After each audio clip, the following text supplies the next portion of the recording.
Welcome to the Man Within podcast. We are your hosts, Tatiana. Oralia.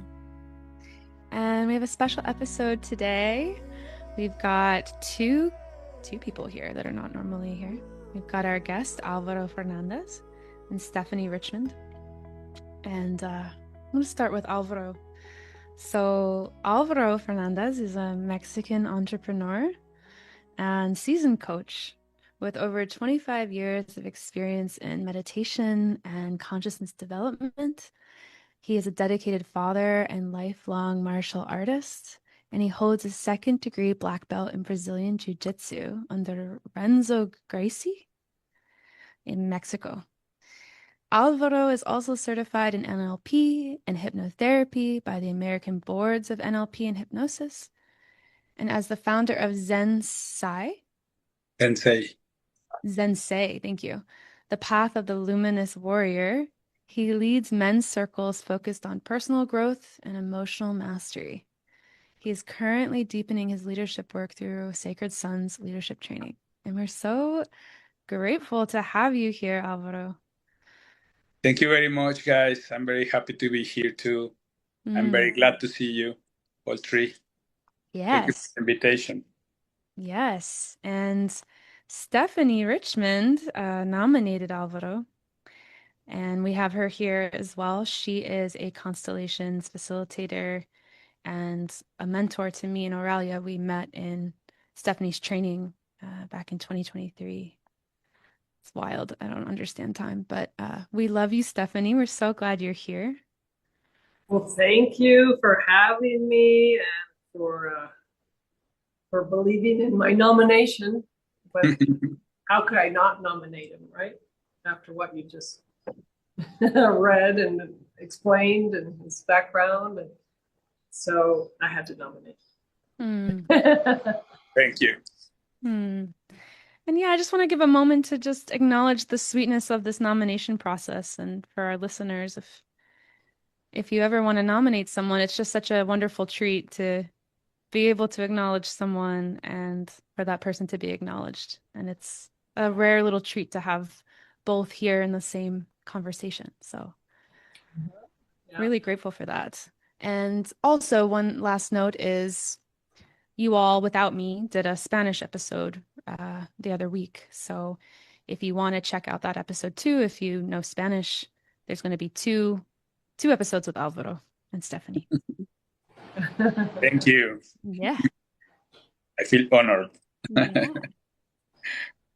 Yes, we're so happy to have you for round two.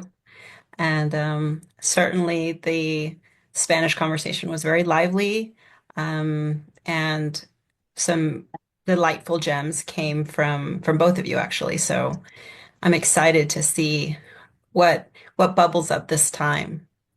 So Alvaro, we start each episode with the same question, and of all of our guests. And I know I've posed this to you last time in Spanish, but in English, the question is, can you describe a breakthrough moment that changed how you approach your life as a man, either emotionally, relationally, or spiritually? Yes, for sure. Thank you, Aurelia.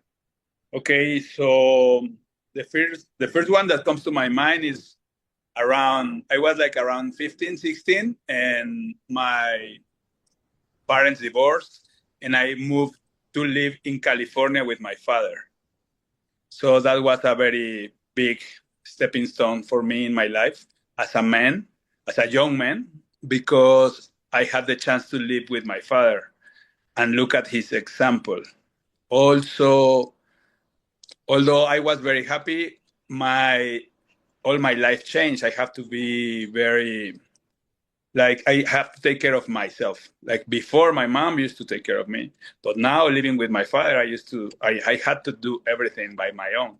So that gave me a very big time breakthrough for me to be from cooking, taking all the dishes, wash my clothes, all these everyday things. But I think now looking back is like, that's what makes a man, no? That's what makes a person, no? And my character. So I, as a Mexican boy before that, I was very pampered. Everybody used to do everything for me. So this helped me to grow. This helped me to give me this new version, no new vision of myself. At the time, maybe I hated. I'm not gonna lie, but now looking back, it's amazing. No, give me a chance. Most of my friends in California, everybody would take care of them, but me. No, I would take care. I have to take care of myself. Looking at out the money, everything. No, like first weekend I spent all my money, and then I didn't have money for food next week. So it was things like that that happened to me, and they start giving me lessons in life. But I was very happy above all that to be close to my father, no? To be leading by his example. And I'm very, very grateful to be one of those men that still got that chance to live with his dad. And now leading men's circles, I know that many don't have this chance at all. Many men live or grow without a parent, a father, and it's very impactful in their life. So I'm very grateful. I'm very lucky to have this chance in that moment. So for me, that was a big breakthrough. Also, start learning English because I started studying in Southwest High School in junior high school in San Isidro, California, in San Diego. And then I spent there like a couple of years and then went back to Mexico City because my father was working here again. So I lived in California and then came back. But that I think that was one of the main things that happened to me at that age that made me change my point of view about men. Like, I don't know if I mentioned this in the other episode, but two of my brothers are raised by my mom. But one is my mom's, and another is my father's second wife, son.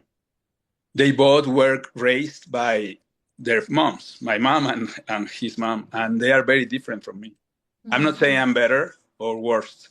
I'm just saying I'm very different because they were raised by their moms, and I was raised by my dad. No? So I can see many things that we are not in the same page, and I think it was because of that. So very lucky, very very happy, and yeah, from there I think martial arts start helping me to grow, to give me these values that you cannot find that easy outside, right? So I started training martial arts, and that gave me like the being respectful, having hierarchies, being aware of your surroundings, of your elders, of your friends, competition, healthy competition, being stay in shape, all these things that also helps a lot in life. You know? So I think those two were the most I can say, like in the beginning of my life. Mhm. Beautiful to hear. And I would love to hear more when you say following your father's example and being raised by your father. I would love to hear more about what that means. What was your father showing you? What was he teaching you that your mother couldn't?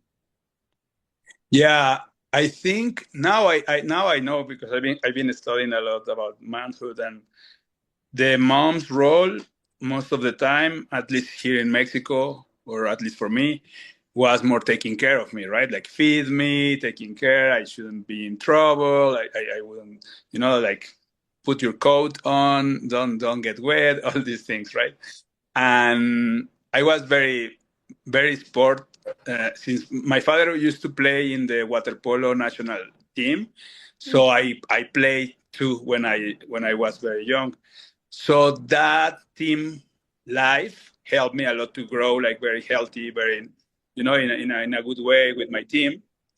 But looking up to my father and his uncle was an Olympic. So the very first time Mexico went to the Olympics in water polo was my great grand uncle in the team. So it was like something like we have to follow for the family, right?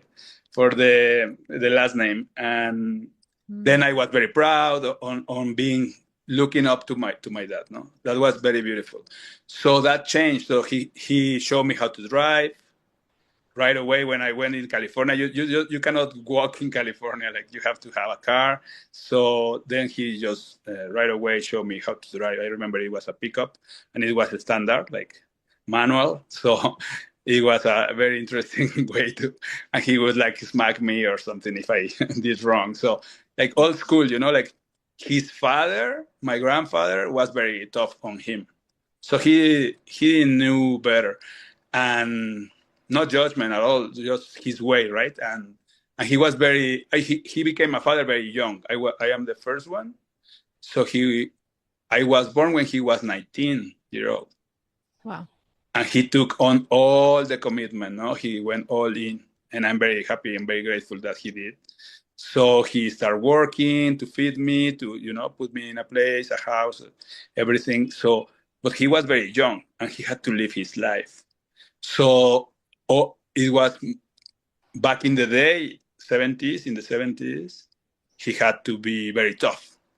So he showed me that, I think, the way he could. It was not much of therapist or nothing, like it was the way it is. But I had the chance to be responsible for my actions. Like he would say, no, did you did wrong? And I said, yes. So I accept all these things. And I remember my friends used to go all around and lie and going, like not to get punished or something. And he showed me that, like, if you're responsible, take it. And that was one of the main things about living with him. And more things, no? That was the way back in the day. He like threw me on a running boat so I could swim to the beach. No, things like that, like really really wild things. Put me on a horse without any gear or nothing, just like I had to climb from the hair of the horse and all this. So that was the way he showed me. Now, thanks to those experiences, very extreme at the time. I can take on big enterprises. Like I am not afraid. I like to do big things, And some of the people I know, they don't go for it. They don't do it, and I do, because my father always put me like big things to do, like put me in this way to see like you can make it, you can do it. So that was a very big difference between my moms. Like my mom, oh, don't worry, you're okay, you're gonna be all right. I'm not saying it's wrong. I'm not saying it's good. I'm just saying it's the role of the mom and the role of the father. And I had a very, very good one in that. So the other side was like, he was super good at everything, in grades, in school. He was really good to fight. He was really good in water polo. And so for me, it was a very high standard. And the only thing when I started growing up was I was not enough. I would never hear he was cheering for me or something like that, because he wasn't educated like that, no? So no judgments of my father. I'm very grateful, but it for me was something missing. Like I am doing my best effort, and I'm doing much better than all these kids, and he won't say like, good job, no? Not once. So that was tough. But again, it helped me to grow without having this I didn't need too much of people telling me I'm doing right, I'm doing okay. So these two sides of that part of me becoming like a young man, and I was very responsible. At the 6 months I had everything figured out. I went surfing because I like in California we were living in San Diego, so all the boys in my school used to go surfing, and I didn't know. But I was very good at swimming because I was in water polo, so I was not afraid of the ocean. So I started surfing. So if I wanted to go to surf, I had to take care of the house, clean the car, like all these things, all the chores, and it was my payment. No, it was good. As long as I did, he was very rightful, and just he would, okay, you did your things, you can go. Okay, then I went for like weekend to La Jolla or something to surf, Fun. Yeah, really nice. Risking our lives, we didn't know about it. So Alvaro, I know you've made a pretty good distinction of like what your experience was like with your father. And it sounds like a lot of the courage, the outward courage that you had to take on new challenges and new activities. You know, it's like something your father really supported. And, but I know that you've also done a good deal of work emotionally, you know, just in your emotional intelligence and in your connection with others and with men. So, where do you think that you got most of that influence from? So I was living with my father, and he died when I was 21. So that one hit me really hard in my life, and that makes me look out for answers. I didn't understand life after he died. And then I started doing some shamanism. Here in Mexico is very popular. I find a very good teacher, Francisco Plata. I sent him hello. I stayed with him for a few years. Then I was doing some metaphysics. I was meditating in the Buddhist center here in Mexico City. I was looking for answers, and then my one story I have is I had a friend. I still have a friend, a very good friend of mine, but he went to jail. No, something happened. He went to jail, and I went to visit him. Like I wanted to support him. Like I said, like okay, I'm gonna visit my friend, and he gave me this book. I look at him, and I saw everybody else, and he was not suffering. He was not. I'm not saying he was having the time of his life, of course, but he was doing really good. And I said, "What are you doing, man? I see you are very in control, very good, no, very okay." And he said, "You have to read this book. If I hadn't read this book before this happened to me, I wouldn't be like this." And I was like really shocked because I was looking at him in a very good state, in a very bad situation, right? So for me, that was my entrance to the fourth way. So I started reading that book, of course, with a lot of interest. And then I find a school here in Mexico that they give courses, and they were teaching uh, fourth way and practices. And then I started learning that path. And I stayed since then. So that was when I was 22, 22, 23. So yeah, it's more than 25 years for me doing the work of the fourth way. And the fourth way was for me was very advanced. No, they have emotional intelligence in the fourth way is being very well known. Every center in the body. I think the fourth way, the way I like to describe it, is one of the best ways to describe human beings, like in everything, from the spirit, soul, intellect, spiritual center, emotional center, instinctive, motor, sexual, everything. Like everything is really, really well um, detailed. So it helps a lot. At least it helped me in my way to understand myself, understand life. How do we interact? And then I started getting the answers I was looking for. For me, the fourth way is one of the more efficient spiritual paths to understand yourself, and that helped me. Then I stayed there since then, and I met a teacher, a proper teacher. He came from Ireland. He was Irish, Mervyn, and he used to come twice a year to Mexico to have a group. Since when he met me, I gathered for him like 50 people for a retreat. And he was like shocked. Like he said, like, I never been with 50 people. They don't even know me. I invite them. And then he moved to Mexico. He ended up moving to Mexico. Oh. So I was like in the first row with my teacher all the time. I was like, I used to travel a lot with him. We went to LA. His daughter lives in LA, in Texas, sorry. She used to live in LA, then she moved to Texas. So we used to drive a lot with him. And all these were teachings for me. Like I was like, as I said, in the first row, right? I went to England with him once. We went to Florence, to Italy once. It was really, really beautiful and rich life with him.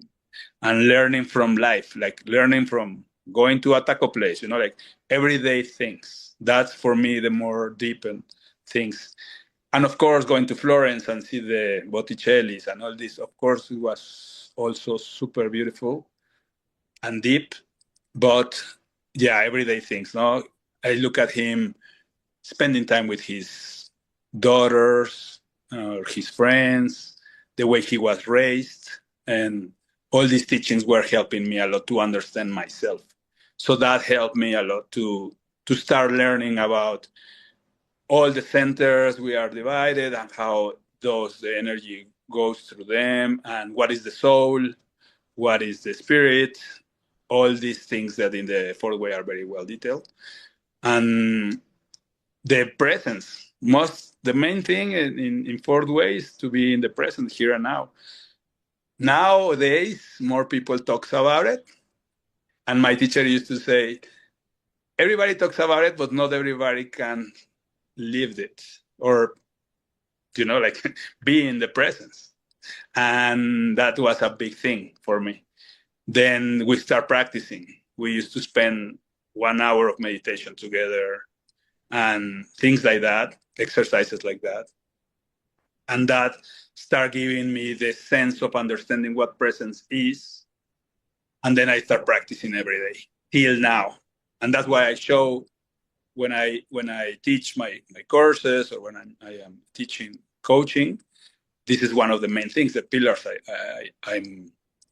I'm attached to, because it's a huge impact in everybody's life. Anybody that can be present in a moment, specific moment, here and now, really change their life, change the way the eyes are, their thoughts, the emotions. Or at least you can observe them from another perspective, right? So it's really, goes to the rabbit hole in that. It's really, really deep. You just said so much, and there's so many ways we could all continue this conversation, but what originally stood out to me in the beginning was that you received so much by being around your father. And then it sounds like you also received so much by losing your father. Oof. Yeah, big time. That's what makes me move, kick me out of my comfort zone, like really, really hard. So I start looking for answers, and I didn't have a purpose of life. I'm gonna be honest. I didn't have a purpose. I didn't know if I wanted to continue living, because it was very painful and all this. Then next year, my daughter was born, so that helped me a lot. And then I started become a father. Then I could see myself like a father, and then what this means to be, right? But also my father was a very good father. Like he always was showing up for us. Then I really wanted to be like that too. So for my daughter, I'm always there. And it's for me, but I had that example too. And the losing my father put me in this path. Then I found fourth way, and then I found my teacher. That was another fatherhood, like figure, at least. Yeah, I was not a kid anymore, but it was very nice to have a man you can talk to, and we can share things. And it was very beautiful. We traveled together.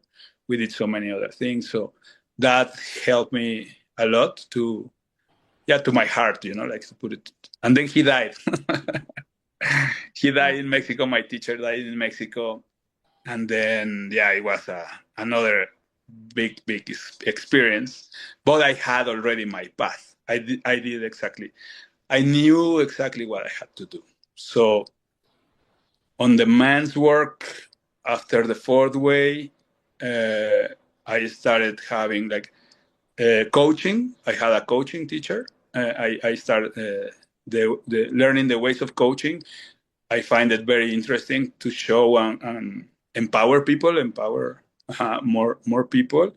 And I had a lot of baggage, a lot of knowledge about life and meditation and visualization. So I use the coaching with the fourth way to help people in this matter. And also I find my teacher, my fourth way teacher, he told me you have to find a form of art to express yourself. And then what I did was martial arts, because no other art was fitting me. I draw a little bit, but not that much. Or I play the drums, but I only know two chords, not really good. So martial arts was for me. And then I started like really like more professional. Like I start competing. I start taking everyday classes, training twice a day. I went to the Worlds.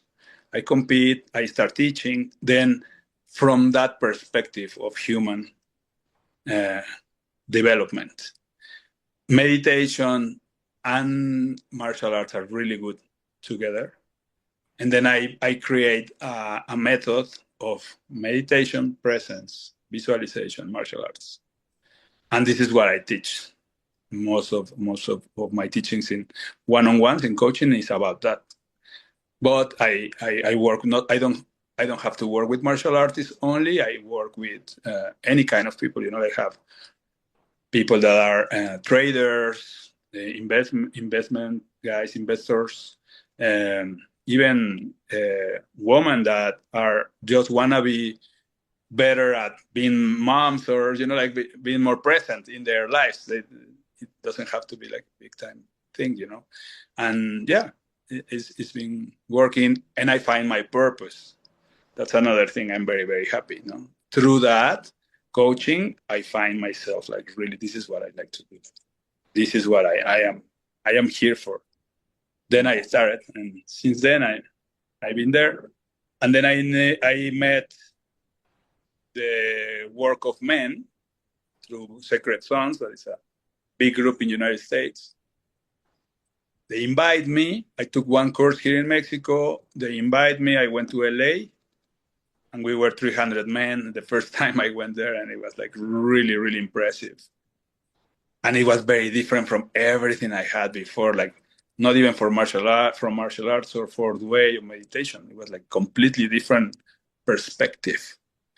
And then I started, like I said, I want more of this. I want to keep growing,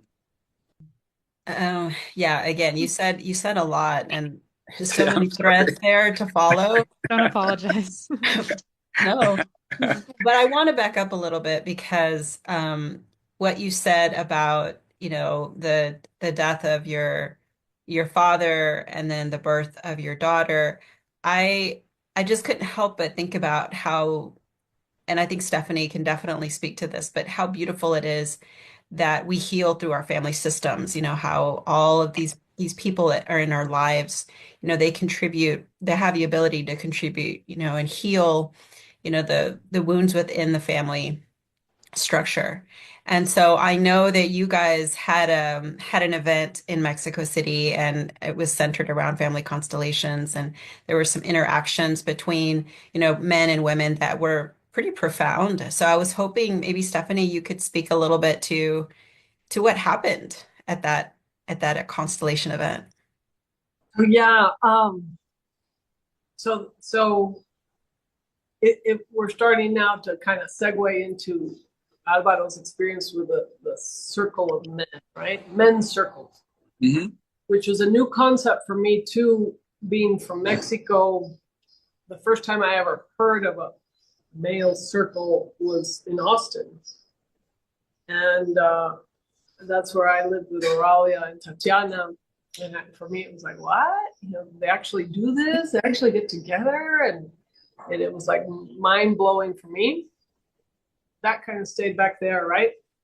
And many years later, now I'm constellating in Mexico City. And we're constellating a lot of women, because they're the ones who show up to be constellated, right? Very seldomly do we get a male. And also, most people who show up to serve in a constellation, family constellation, are women too. So women are usually playing the role of males, and that's okay, because it works, it flows. You don't need a male to play a male in family constellation, which is a whole other show, right? Another topic to go down rabbit hole. But one of the ladies that was there, she said, "Steph, do you mind if I invite this group? It's a circle of men called the Clan." No, and I'm like, I didn't even let her stop. I'm like, yes. Are they really going to show up? Are they good? if you invite them, will they come? Like, I couldn't believe it. And she goes, yes. So the day they showed up, there was, I think, 4 or 5 women constellating their issues.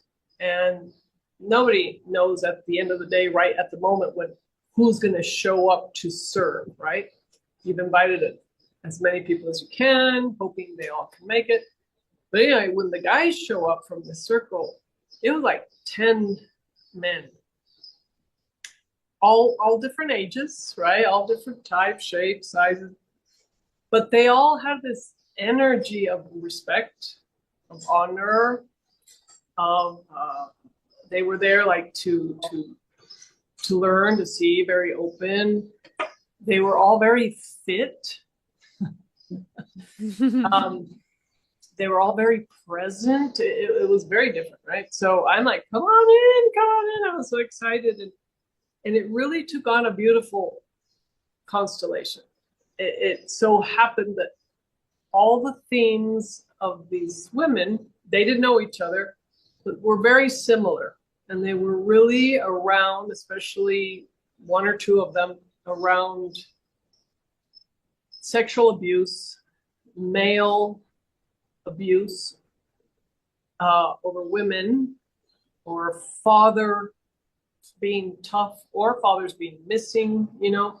So a lot of like male issues, right? Father issues, or child sexual molestation. It just so happened that all these people had kind of those themes.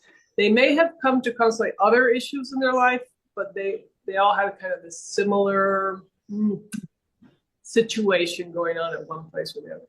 So for me, it was fascinating, and every constellation I facilitate is fascinating for me. I can never stop being amazed, fascinated. It can never get boring. It's just amazing how all the pieces come together. Every constellation serves the other constellation. And who can bring all that kind of perfection together, the right people with the right wounds, with the right, nobody except something higher, right? The field. But anyway, as this is coming together, we start seeing how these very healthy masculine are not only serving to perfection, but they're also holding space for very wounded women. And so at the end, when we open the constellation, everybody gets a chance to say, well, you know, what I felt or what I saw or what I, and that's when they begin to comment. And their comments were so beyond healthy, wonderful, beautiful. And they knew how to hold space. They knew how to be respectful. It was just incredible. And they were so into it and so appreciative of it that it just created this higher energy, right? So we said, we got to do this again. So next time I was in Mexico City, we did it again. That's when Alvaro went, right? That's when I met Alvaro. Alvaro wasn't able to go to the first one, but he went to the second one. And that's when we really got him together with an incredible woman. She's incredible, but she has been working really hard with a lot of females with woundedness around abuse, violence, etc. And what we came out with after all these constellations with these wonderful men was that what we realized is that wounded women don't need another wounded woman to try to give them therapy. A wounded woman won't heal from another woundedness. And bringing opposing forces together is what constellations are about. We bring opposing polarities together to collapse the opposition. And this creates creativity for something new to be born. So that would mean bringing a healthy male to help a wounded female. In the world of psychology, that may take on a whole other, discussion, argument, back and forth. But in the world of systemic healing, it made so much sense. So for me, it was like, wow, you all have to work together, and So, and we have to break down, collapse, unify, reframe this thing about women being so angry at men and men being able to be vulnerable and heal their woundedness and take care of their anger. So only together can these two people reach that. So what can we do? You know, what more can we do to make this kind of come together? Then that's when Alvaro was explaining to me, well, in that second opportunity, somewhere along the line, this clan of the circle of men agreed, got together, voted or discussed, and agreed to open up and let women in, which I found it incredible that now women could come observe what's going on in this intimate circle of male discussion and see the men in their vulnerable states, especially if I am out there fighting against this huge energy of males are bad, right? Now I thought, oh, what a beautiful doorway to open, right? Then Auralia and Tatiana say, hey, look at our new podcast. We're talking. And I'm like, oh my God, it's the same thing. Women inviting men to open up and show and talk and listen and really, really listen. And so in the listening, what we're doing is we're honoring, and in the honoring, the male can become more masculine. So, and what females want are masculine men, but we want the healthy masculinity. So there's a confusion of what's healthy and what's toxic, not only in masculinity, but in femininity. So where are we? How can someone go about saying, wait, what part of me is what part of my masculinity is healthy? What part of my femininity is healthy? Et cetera, et cetera. And if I'm a male who's been used to a certain way, because my father did it that way, because my grandfather did it that way, and that's how all my friends do it, and my society does it, how do I break away from that? Where can I go find health? So in systemic theory, we say that when one is looking for their father, they tend to go find a teacher. Any kind of teacher, maybe even jiu-jitsu teacher, or any. I need that father energy to teach me what mother cannot give me.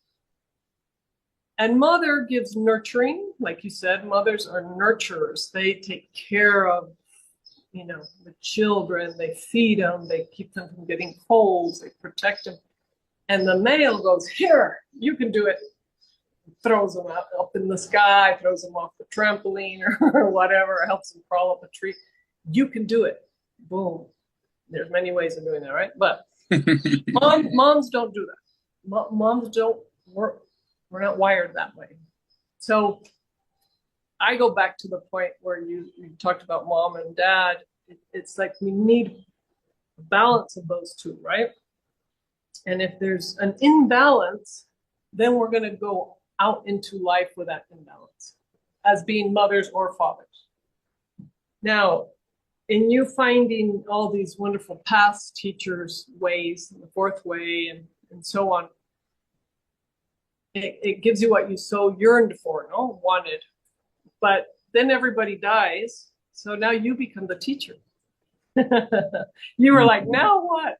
Well, now you become the wise one, the teacher, the one who can give back, right? So in the giving back, and you step into these circles, male circles, to teach other males how to reach everything you learned in a lifetime and try to go out in the world being that way. And what one of the young men of the clan in Mexico said is that we need you women to be healthy females so we can get bigger and be more, show up for you more, so we can be seen. It was so beautiful. I wish we had recorded the whole thing. The whole point is that you ladies are now doing it here through a podcast, which I think is fabulous. And I think Alvaro is able to give it back in these circles now that he stepped into the circle mode, and then giving workshops. I think a workshop is coming up shortly for Alvaro that kind of pulls all these things together for males and females, right? So our experience, to sum it up and answer your question, is that we're now seeing how we need each other. We need males to show up so I can be my healthy female.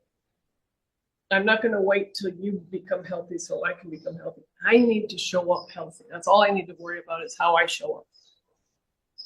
So you can show up healthy, and vice versa, no? So that's the whole thing. And it starts with, I mean, what you ladies are doing is compassionately listening and really giving people their rightful place, one, to speak and to feel and to discuss, and take away a lot for that, and then sharing it with the world, right? And if we don't extend it, we don't share it, how could we all learn? And if I need to get back to Mexico City and be allowed to go to the circle of men and be a fly on the wall, right? To learn so much more, how to honor males and always be an honor, no matter how wounded anybody could be. So it's not about judging or expecting them to be healthy. It's about understanding that they're wounded, right? And to still honor them. So anyway, that was my little speech. But that's how Alvaro and I came together. So when I saw your podcast, I said, no, ladies, we have to get Alvaro on. So I nominated him, and here we are. Thank you.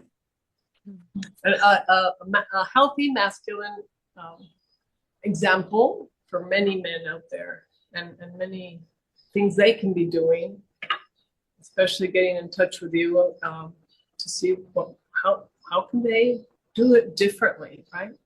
Hearing you talk about all of that, Stephanie, and using the terms healthy masculine, healthy feminine, honor, I'm wondering if you, Alvaro, both of you might want to say a little bit more about what you see as a healthy masculine, what you see as a healthy feminine. And I find the word honor really interesting because it's almost one of those invisible, it can be invisible in a way, right? It's just an attitude sometimes. Sometimes it is an action. I wonder how you have integrated honor as you've learned more of this into your life. I think it's a really good question. It was one of the main things I started to learning. And last episode, I mentioned one book that really gives a good information about this, and it's the four archetypes of men. And it's Robert Moore, and Gillette. There's two writers. They put it together. They are psychologists. It's called the warrior, the way of the warrior, the king, the lover, and the magician. Mm-hmm. These are the four archetypes. And one of the things in this book that really blew my mind was they say every archetype's got the light side and the dark side, like the shadow. And then everything makes sense for me. So not just be a warrior, because you can be a warrior in the shadow. And the warrior in the shadow is very afraid. It has a lot of fear. Contrary to what everybody could expect. They will fight for fear. They will fight for the wrong reasons. And also abuse, hurt, wound people. All the bullies are warriors, but in the shadow, the people that take advantage of their size, their power, their badge, everything is the warrior on the shadow side. But there's also another that is the warrior in the light. That's why my circle is called Guerrero Luminoso, like Luminous Warrior, It's on the side of the light. At least that's the goal. And this is the protective one, the one that would put boundaries, that would be courteous, be a knight, be a gentleman. All these things, all these words comes with that. Being courteous, help, people that can get like a rock, not be a rock for someone, no, for my daughter, for my family, for my students. Hear them actively.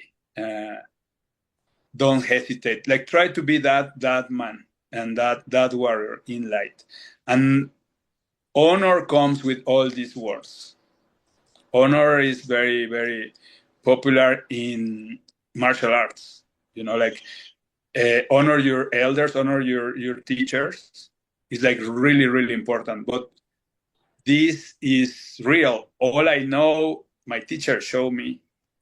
All I can give to others, I can show in retreats or in competition, is because someone put the work on me. So I honor his image. No, I honor my father. My father's remember. When I remember him, I always honor him, his image and everything, because it's there. It's there for me.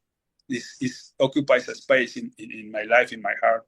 So honor, as Stephanie said, I think is the highest of recognition.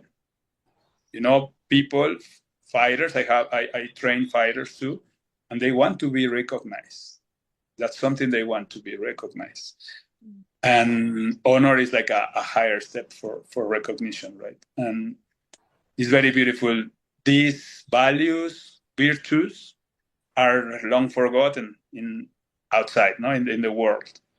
So that's why there are no more men. Or, as Stephanie was saying, many women can refer to every man is toxic, every man is bad, because, and with all the respect, but their own experience was like that. Like, there was many men that were bad with them.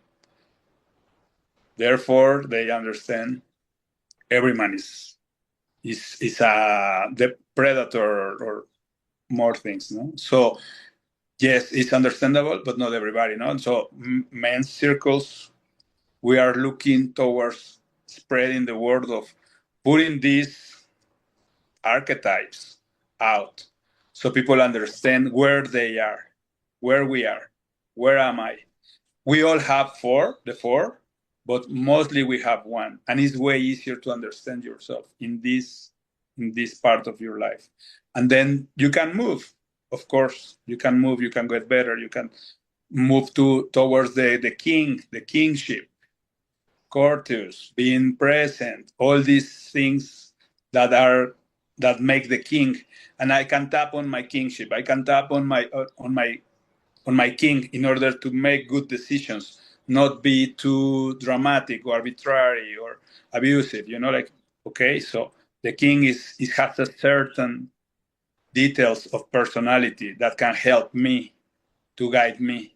So if I don't know what to do, I try to go to my king. I went to meditation. I go to meditation. So stepping in, no? My teacher used to say, if you don't know where to go in. So that's the king. The warrior will cut, will fight, will, like, charge. But the king, no, because it's more at stake with the king, or the kingdom. So this kind of understanding, this kind of information helps a lot. And we are like, the people that comes in my circle, we recommend them to read this book. We all have to read this book. So we all have a common, talk. We understand each other. We know, okay, you're the king, right? Yeah, I'm the magician, I'm the warrior. And starting like a play, but it's really helpful. And it gives you an understanding of yourself. And then it's easier to see with who you go to the shadow, because this happens, and with who you go to the light. No, what circumstances change you from being in one place to another, or where you want to change. No, maybe you in my family. I've been in my shadow. Now my work is to be in my family, in my light side, no? In the light side of the light. And that's my work. But I have a straight structure, determination, work. And men are builders. No, we build, we construct, we do construction, we do everything, like from families, houses, everything, like really, really. So this also tapping into that, like, what are you building? What are you constructing in your life? Where are you heading? Where is your creativity showing up? Not just drinking, like porn or addictions, creativity. What are you creating? That's something we ask a lot in the circles. So this helps men to make better questions for themselves, or young men. No? And then, okay, I'm not creating anything. There are guys that comes, 17-year-old, I don't know what to do all day. I just play video games and smoke pot. And wow, no, it's like shocking, no? I'm not judging. I'm not saying it's good or it's bad. I'm saying there are many other things that you can do too. I'm not saying you stop doing. Just what about meditation? What about training? What about prayer? What about creating, like cooking or painting or doing anything with your hands? That also gives you a lot of pride and settles the man. When we're working with tools or with things, settles you up. I start drawing. I do the Japanese shodo meditation, that is calligraphy, and I can spend hours and hours doing that. For me, that's the way I can express myself. I can create. So when I'm feeling of everything, or I get an injury, I cannot train, then I start doing my calligraphy. That balances me, but I'm still creating. And at the end of the day, I can see one of my kanjis, right there. I can put it on the wall. I can give it to my daughter. But I have something, and that gives you a sense of accomplishment. And I think that in young men is very missing. It's very, very, very, very missing. I hear some, not judgment at all, but some earn money by playing video games. So if that's your own thing, they will spend a lot of time doing that. But if you're not good at it, then wow, it's like, wow, you can do so much more, right? Without judgment. I'm not saying it's good or it's bad. I'm just saying there are more opportunities. But the thing is, there's no father to show them the way. There's no male figure, healthy male, as Stephanie was saying. That's it. No, one word I want to bring to this conversation is also maturity. You can be a male and you can be healthy, but if you are immature, you're still behaving like a teenager. Even if you can have a company or money or a wife or kids, some or most of us being raised by immature men. No judgment. Just that was what it was. That's what it was. And then you can see many immature behaviors in men that can wound and hurt a lot of people because of that. No? All this drama, all these emotions, reactive emotions, and all this, like in Mexico, being mad, being, it's very harsh on the way I was raised, or people were raised with violence and all these things, because we didn't have more understanding of communication, of how to manage stress, and nothing of this exists back in the day, right?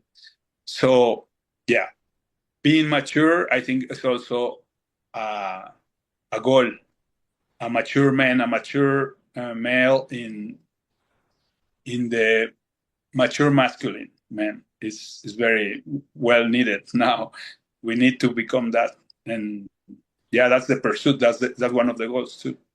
Being able to understand from the king, from a higher perspective than the lower perspective, than the shadow, than the reactive. And maturity, healthy, and with healthy, it's training, it's doing things with your hands, it's meditation, is moving around, doing things, walk, move your body is healthy. It's very, very important that you do something, at least walk, whatever, trail, trekking, whatever. And of course, martial arts for me it's been amazing medicine. But yeah, that's what I wanted to bring. Alvaro, I think during the last episode, I thought one of your really excellent points was you talking about how the most dangerous man is the insecure one.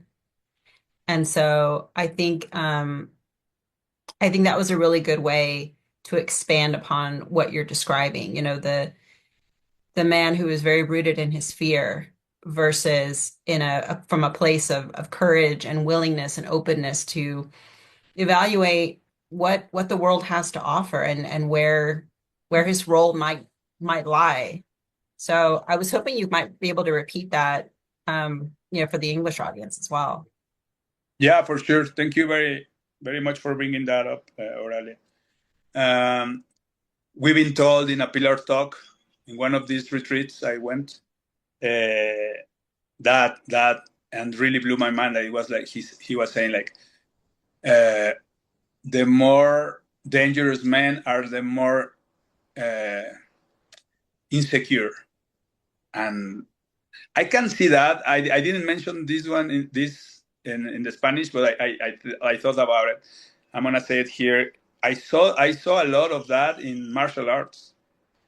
When I see a guy that comes into the class, to the tatami, and is very insecure, those are the more dangerous. They will do anything to escape the lock or something. So they will kick you, they punch you, they bite you.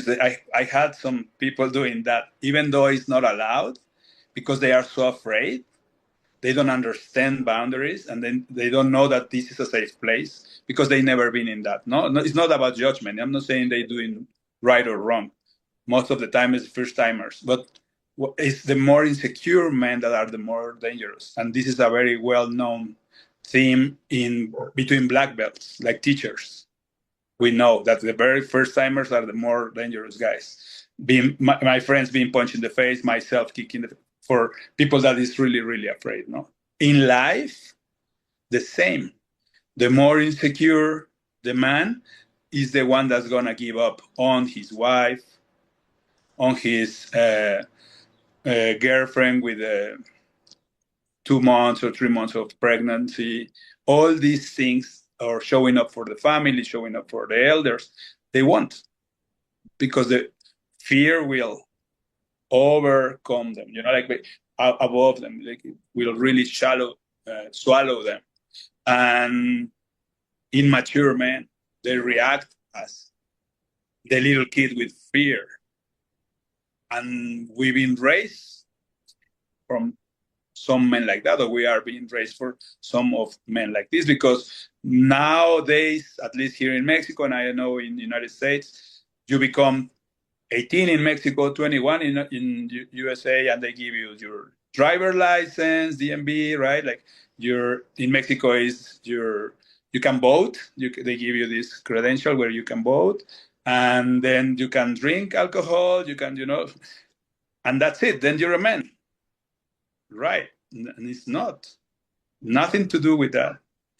We need like some rituals. We have to go through some rituals in order to stop being the kid and start being the man. For me, it was like moving with my father, and then showing up, as Stephanie said, like when he died, and then my teacher died, and I didn't know where to go, then just to show up. Now I had to be the teacher. I didn't want it. I never thought about it. I was thinking, to be honest, Stephanie, I wanted to share this with you, of course, is when I was living with my teacher, I said, I'm going to die with him. Like, he's going to be the teacher, that's going to be his role, and I'm going to live all my life with him, right? I was thinking like that, and then he died, and I was like, whoa. So that imaginary situation never didn't happen, no? And then when I started like teaching, because I had a lot of resistance to start with, was because I wasn't feeling enough. like all these things with my father when I was a child, and I wasn't enough. I wasn't enough. And then now I wasn't enough for me. But many people was telling me like, hey, you coach me, you helped me a lot, you helped me big time. I was helping guys to earn I have a world champion in Jiu-Jitsu, a girl from Australia, and I have many like feedback of people doing great things with my advice. Then I couldn't stop. Like, okay, now it's time to show up. No? And my teacher, like, that this is your time. No, your time will come. He always would say that, and I was like, yeah, right. Your time will come, and I was like, yeah, right. And then it came. So I'm very happy now. I'm 50-year old, and now I am getting to my maturity in this way. No, I still have, of course, like everybody else, still growing, still working on myself. But at least I'm willing to grow, to keep showing up. And if someone tells me about my immaturity in some ways, I welcome them because I really want to grow. I really want to keep working on myself. That's something I won't run away from. And I did a lot of medicines too. I did a lot of therapy. I went to the dark room retreat with Mantak Chia in Thailand for 28 days without no light. I went to my Sundance, Vision Quest. Like I like to put myself in this because I want to grow. No, it's my main thing is to be able to keep. One of my teachers used to say, when the time comes to do the trip, like to go to the other side, I want to travel light. So getting rid of all this baggage, no? And this is my work now. So I'm getting rid of all this baggage and helping. Like the one of the main things is to help more men. I teach martial artists to fight, to go to an extreme point, to go in a cage with another guy and impose their will on the other warriors, people that is training. So it's a very extreme thing to do in life as a human being. And I work with them in the mentality, in the emotions. I, of course, teach them jiu-jitsu, but more, the main thing I teach is the mentality and to give fear the right place. Don't let it to overcome, overwhelm you. And this is what I do in the men's circles, sharing from this side, because we are all afraid. Fear is not bad, but we don't have to let them consume us.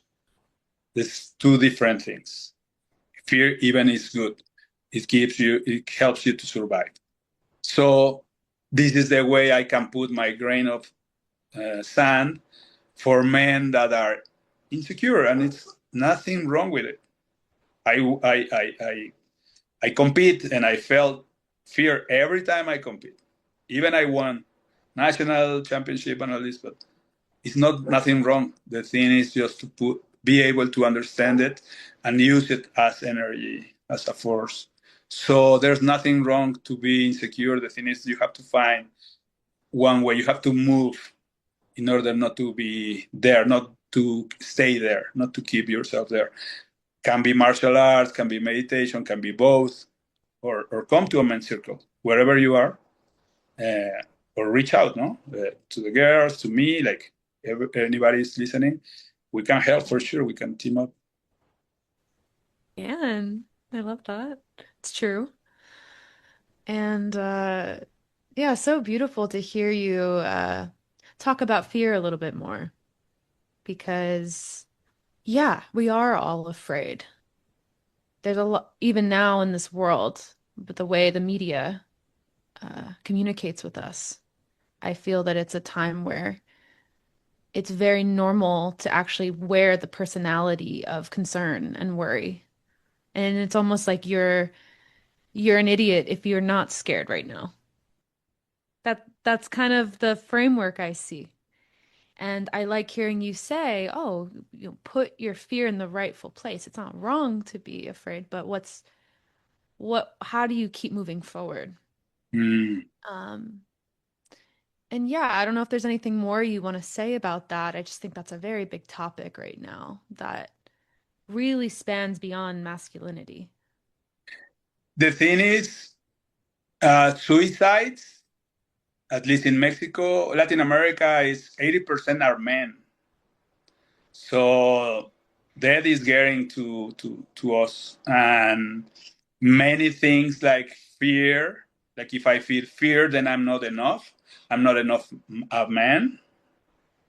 Then I prefer to take my life. No, that's one way to put it. And you are not less of a man if you feel fear. It's very important people to know about this.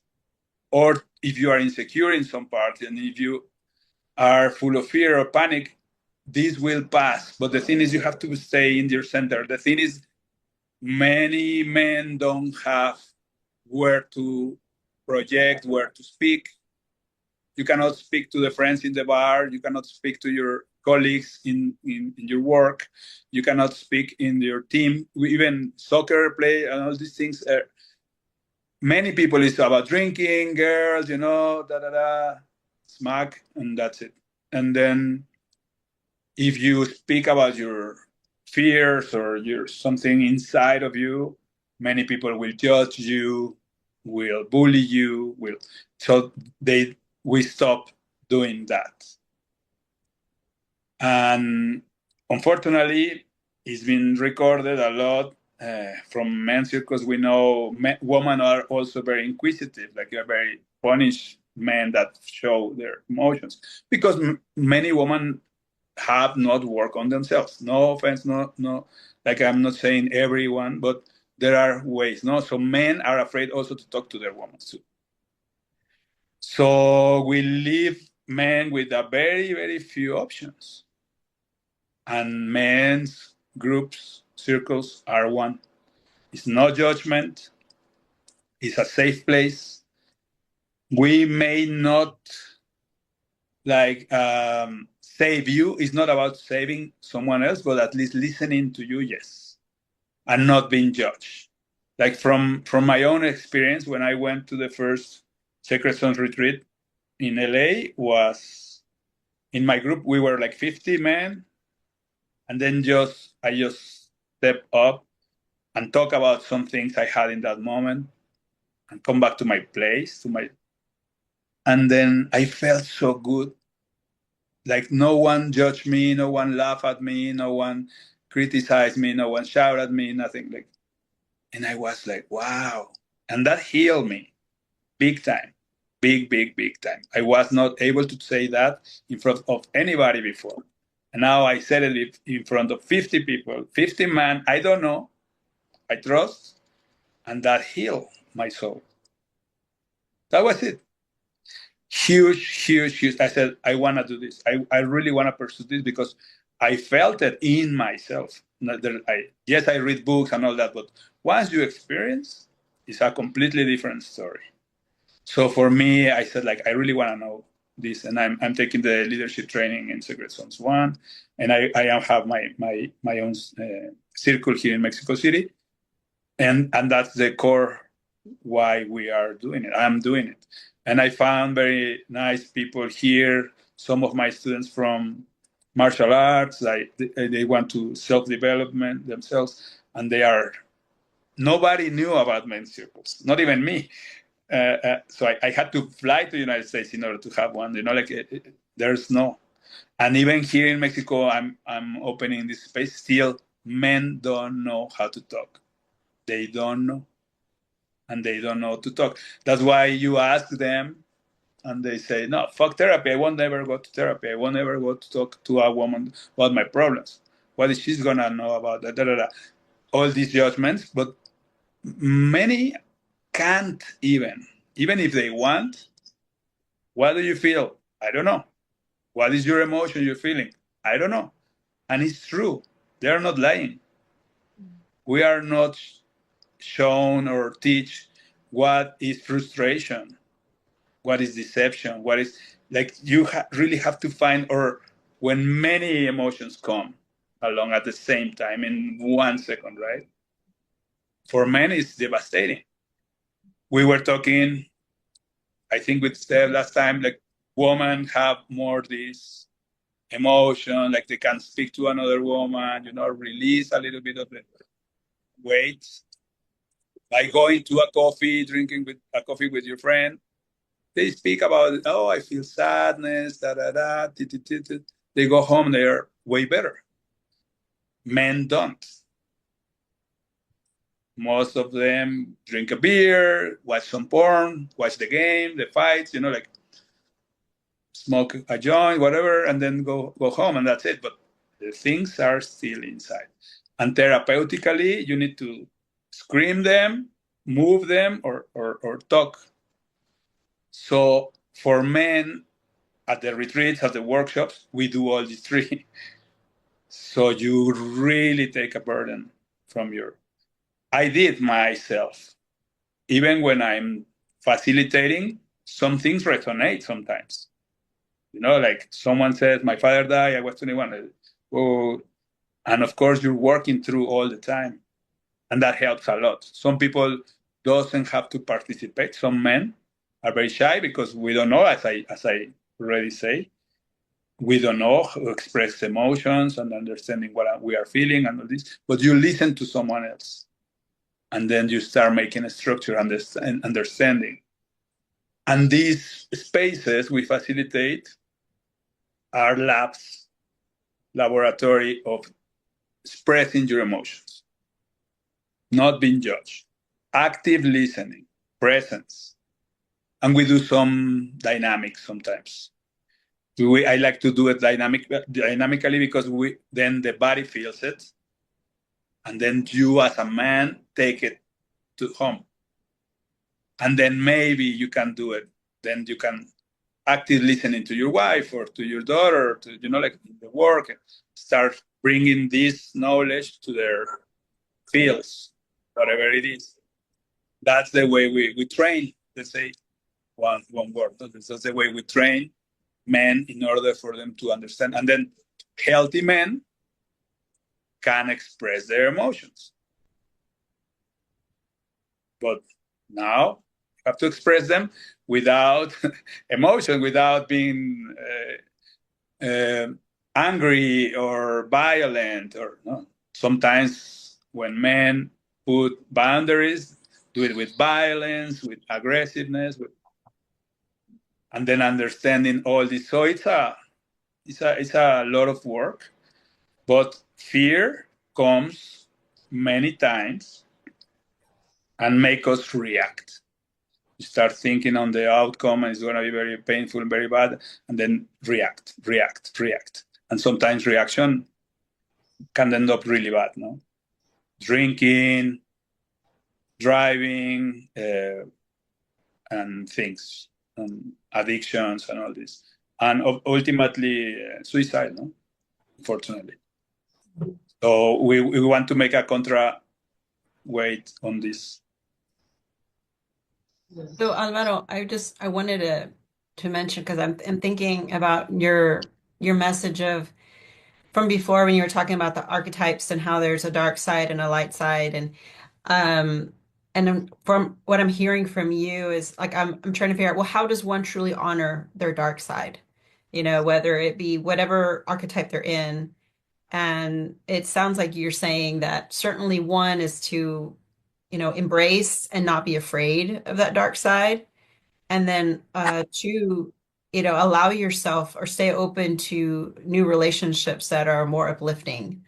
Let's say connecting with people who are serving as role models. And that's something that's also very difficult, it seems, for men to take part in, like new relationships that challenge them. But I mean, would you say that would be the, like your message as far as how do you honor your dark side at this point? I mean, you understand that it's a necessary part of who you are and building you. So yeah. No, thank you, Raleigh. I think it's a great question. From my coaching experience, my psychology experience, is You cannot change anything you can't see. Like everybody can say you're a bully, you're an abusive person, but if you can't see it, you won't change it. There's no way you can change it. In order to change it, first, you have to be aware of it. And not because everybody's saying it. It's because you are aware of it. So that's a process, right? Like in order for me to accept and embrace my shadow, I first have to see it. That's the only way. And then I have to go in. I have to question myself. I have to be really, really present and see my reactions towards some people. And then if I can see it, then I can say yes. Sometimes with this specific person, I am in my shadow, in my warrior shadow. Okay, but I'm aware. Then you can start doing the efforts to change it. Look for more energy, get in a better mood, change perspectives, like prepare yourself to do it. There are many ways, but first you have to see it, yes. And then everybody's afraid of their shadow. I don't know who's not, but the thing is, Jung used to say, like, bring it to the light. That's the way you can start looking at it, like dissipate all this. That's the main thing for me. So if I bring it to the light, like I stop putting it only secret, like nobody can talk about it. I will never mention this in a podcast. No, yes. And then if you bring it to the light, then start losing strength. It's not in the shadows anymore. As much as you keep it in secret forever and no one and all this narrative is more strong on yourself. It's the guilt, punishment, all this. This is what the shadow will bring. Well, as long as you open it, it is less of the strength. Then, okay. And then you will be growing on that, making friends with the shadow. Like, yeah, I can see it. I can talk about it. I'm not afraid anymore. I'm not shy about it. I have to say it. I'm not proud, but this is what I used to do, or this is what I do sometimes. Okay. But at least it's out. It's in the light. Then it's easier to manage, to understand. At least it's in my experience. I'm saying about my experience, and this is something is very important for me. I had this misunderstanding with one woman in one of the gyms I used to work, and I was very afraid that someone will know all this and that. And now I can speak. No, it was a misunderstanding. I talked to her. I apologized. She said, "No apologize needed. No problem." Then once I put it out, everything clear. At least in my experience in this place, and we sorted out. And before that, I was like, "Oh, nobody should know about this. What I'm gonna do?" Yeah, that was the time. That was what happened. Then when I put it out, bring it to the light, everything sorted out. In this case, at least in my experience, that helped me a lot. Instead of having that in back of my, like, I don't want anybody to see this or anybody to know about this. No, yes, this happened. This is the way. That's it. Okay. For me, helped me a lot, big time. And I'm trying not to go there anymore. Like I'm more proud of the things I do now. I am more one only person. Like in fourth way, we want to be one entity in every facet of our lives. Not many math. Not putting. We call it like personality, false personalities. We have a false personality at work, false personality at the family, with friends, with false personalities, many masks. And in fourth way, the thing is the unity. We want to fuse all this and be one, become one. So that's my own pursuit. That's my own inner work. I want to be the same here in the podcast. When you see me facilitating, when you see me training, when you see me competing, that's my goal. I hope I can do it one day. So this is, and it's easier. So it's easier to deal with the shadow too. I still got a lot of way to go, but I am on the path. I'm working. That's it. That's the only thing. I'm not perfect at all, but I have the will to work, and that's something I am very proud. That's the only thing. I am working on myself. I'm not perfect by no means. Now they say it never gets done. Exactly. We just do it from a different place. So, oh, this shadow still needs to be brought to the light, and from a mature place, let's say, versus falling to pieces over any little trigger. So it's a different way of working on yourself, but you have so much to give and teach that's I think the beauty of it all. You know? Thank you. Still over, yeah. And to the younger generations that really need it, you know. Yeah, I wish I knew all this before, right? I have a friend, well, a guy in our circle, he's 16. And I'm saying, oh, I would give everything. You're my best investment, I said. I would give everything to be at 16 with a coach, with a circle, with wow, like he's got a really bright future from my point of view in these matters, right? You know, one of our best teachers is struggle. Mm. And I think the fourth way talks about struggle, no? I think Gurdjieff. No, struggle is the only thing that matures you. Nothing else can mature you. So if you have to go wash the dishes, wash your clothes, count your money, be responsible, take care of yourself, work from an early age, not have things handed to you. The struggle is what makes us mature and want to get somewhere. And struggle means exactly that. I mean, you're like climbing a mountain, you know? So you have to struggle to become a jiu-jitsu black belt. I mean, you can't just suddenly, oh, here's your black belt, you know? It's a lot of work, and the struggle means a lot of work.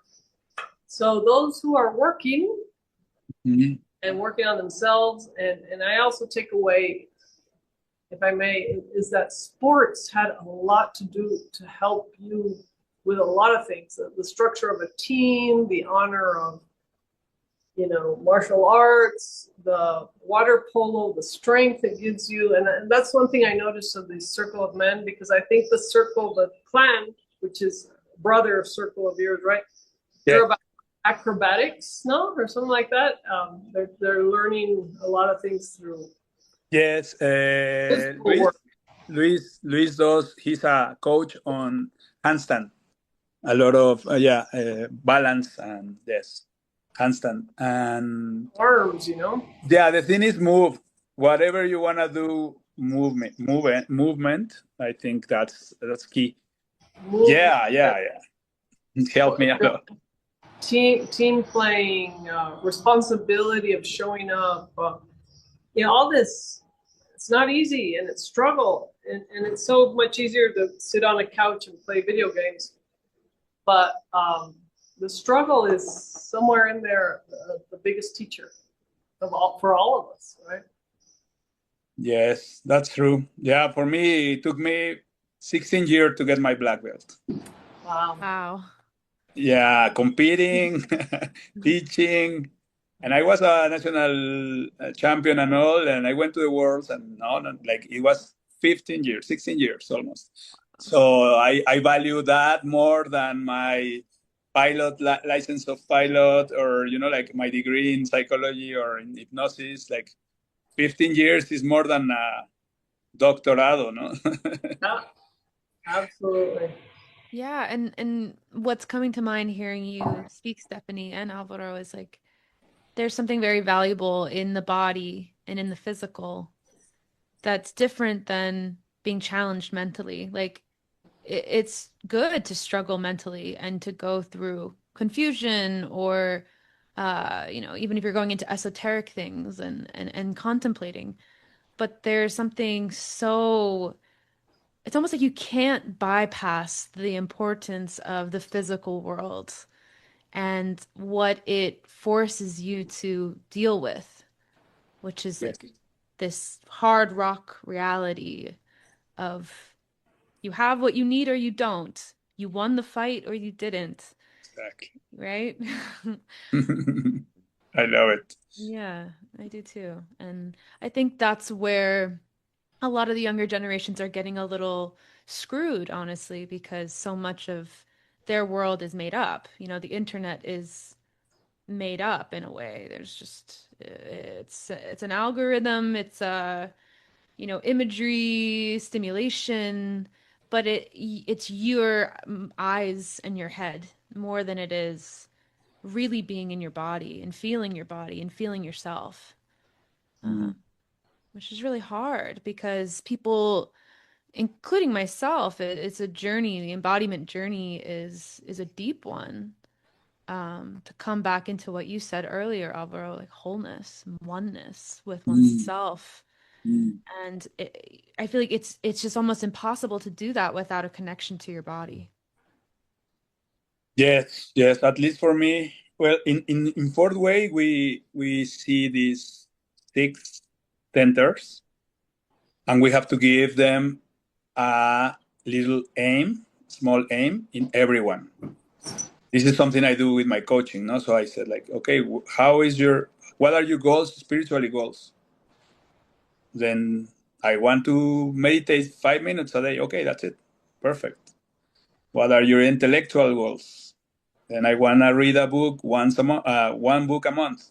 Okay, it's 20-minute reading every day. Perfect. No, so small goals, but in every aspect of your life. Then we go to the motor center. Then the motor center is about whatever you want to do: sprinting, walking, running, pushing, swimming, lifting, fighting. But what's your goal? Then they give me one goal, no? Like, I want to go walk 20 minutes. Perfect. But that's something. And when we start doing habits on every aspect. So the fourth way was the way of the wise men, the wise guy, like people that knows their way around, more or less. And it was Gurdjieff, the Russian. He developed it, and he was like, a fulfilled life has got to be lived in all the centers, not just one. No? So there's people that's very intellectual, but they don't know anything about dancing or anything about, anything else, emotions. Or there's people that's very emotional, but they don't know how to make accounts or. So it's very unbalanced. That's the only thing. It's not judgment. It's not being good or bad. It's about being balance your life, and then you will have a fulfilled life. That's what we want.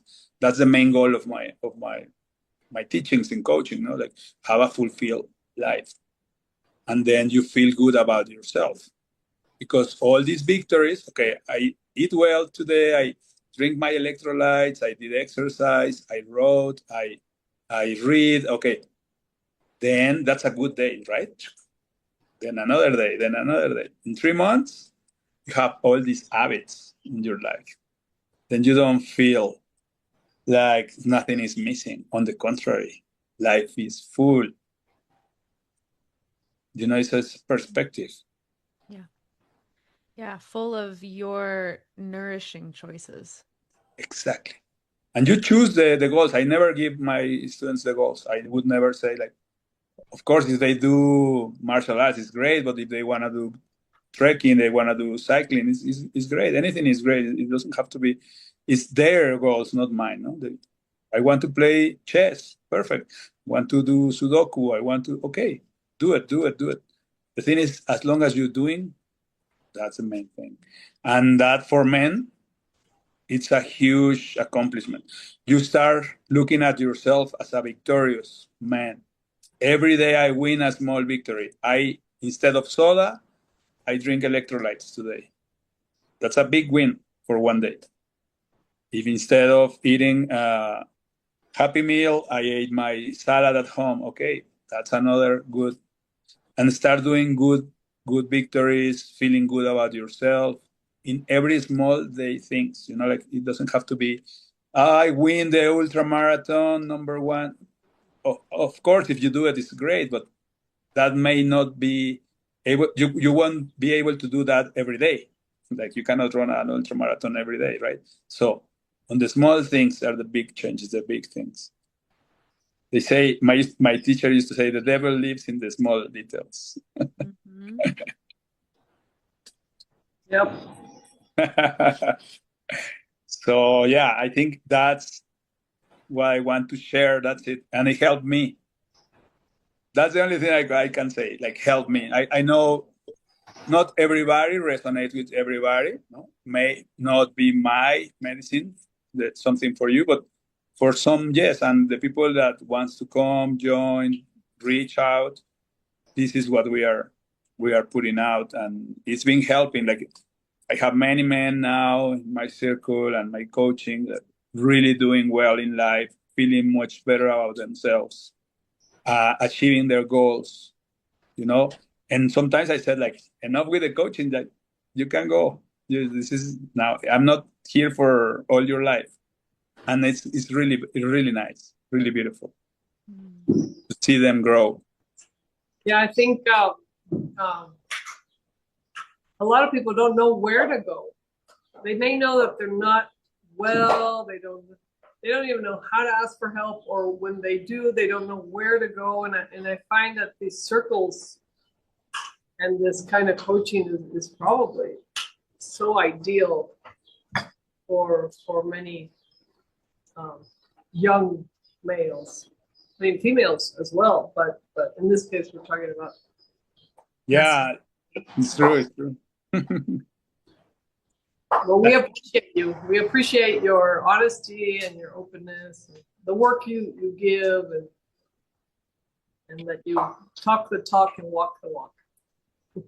Thank you, guys. I admire you a lot, and thank you for the space. And Yes, we are so grateful to both of you for coming and discussing your experiences and sharing your deep, deep wisdom. We always appreciate that so deeply. And so for our audience, we also want to recognize you and thank you for showing up for today's episode of the Man Within podcast, Masculine Stories, Women Listening. And until next time. Thank you. Bye-bye. Thank you. Thank you very much. Bye-bye. It was an honor. Thank you for tuning in to today's episode. If you enjoyed this conversation, we'd love your support. Please take a moment to rate and review the show on Spotify or Apple Podcasts. And if our energy resonates with you and you're feeling called to connect or work with us, you'll find all the details in the show notes below. Thank you again for being part of this journey with us.